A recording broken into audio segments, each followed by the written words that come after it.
In today's video, I'm going to teach you how to enable Copilot in Microsoft Word. By the end of this walkthrough, you'll know exactly where to find it, what to click, and how to make sure it's properly turned on so you can start using AI to help with your writing and editing. Let's start by opening Microsoft Word on your computer. You can use either the desktop app or the web version through your browser, as long as you're signed in with an account that has access to Copilot. Once Word is open, make sure you're logged in at the top right of the window.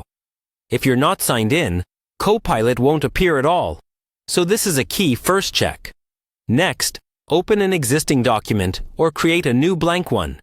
Copilot only shows up when you're actually inside a document. Once your document is open, look toward the top of the screen on the ribbon.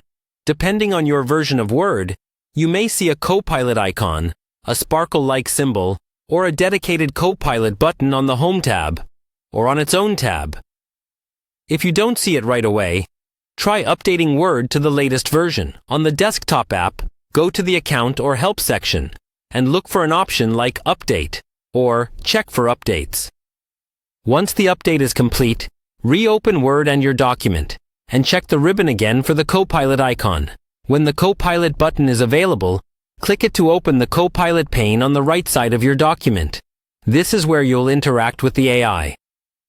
If this is your first time using it, you may see a quick introduction or a prompt asking you to accept some terms, or confirm that you want to enable Copilot.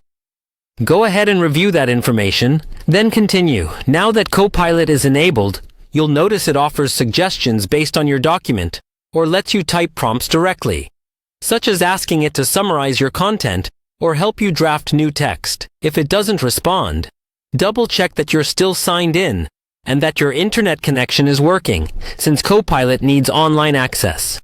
From here, you're ready to explore Copilot in your everyday work. Start with simple tasks like rewriting a paragraph for clarity or generating a short summary, and build up from there as you get comfortable.